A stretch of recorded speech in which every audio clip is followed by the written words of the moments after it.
الوحدة مش فراغ، الوحدة مش عقاب ولا شعور وحيد لازم نخاف منه. بالعكس، هي المساحة اللي نقدر فيها نسمع نفسنا بكل صدق، نحس بمشاعرنا، نتعرف على حدودنا، أحلامنا. أنا نورة من بودكاست قعدة الصراحة. خلينا نقعد ونحكي بكل صراحة. هنحكي حكاية بسيطة، لحظات صادقة، ونفهم ازاي إن القعدة مع نفسنا ممكن تبقى مصدر قوة وثقة لينا. الوحدة مش دايما حاجة وحشة، أوقات كتير هي الفرصة الوحيدة اللي تقدروا تسمعوا فيها نفسكم. يعني بصراحة، امتى آخر مرة قعدتي لوحدك من غير موبايل، من غير ناس، من غير دوشة؟ الوحدة لأول مرة بتكون غريبة، مقلقة شوية. قلبك ممكن يحس بضيق، دماغك تفتكر وتقول أنا لوحدي، مفيش حد هنا. بس صدقيني، اللحظة دي هي البداية. انت هنا بتبتدي تسمعي صوتك الحقيقي، مش صوت اللي حواليكي، مش صوت الواجبات والمسؤوليات. انت بتسمعي صوتك انت. أوقات الوحدة بتخوف، بس بعد شوية هتحسي بحاجة غريبة، حكاية صغيرة، بتعرفي نفسك أكتر. يمكن تفتكري عن حاجات كنت متجاهلاها، أحلامك القديمة، حاجات نفسك تغيريها. أوقات بنقعد مع نفسنا ونحس إن في مساحة جوه قلبنا محتاجين نعبر عنها. نبدأ نكتب أفكارنا وأحاسيسنا حتى لو محدش شافها.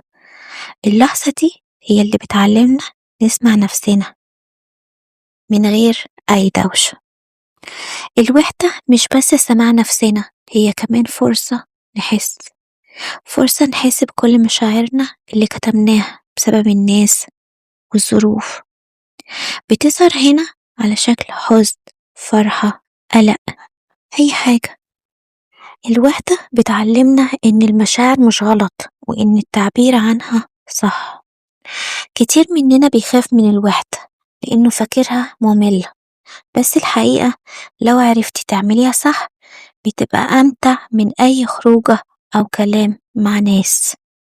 ممكن تعملي قهوتك، تسمع ميوزك هادية، تجيبي نوت بوك صغيرة، تفضفضي مع نفسك وتخرجي كل اللي في قلبك.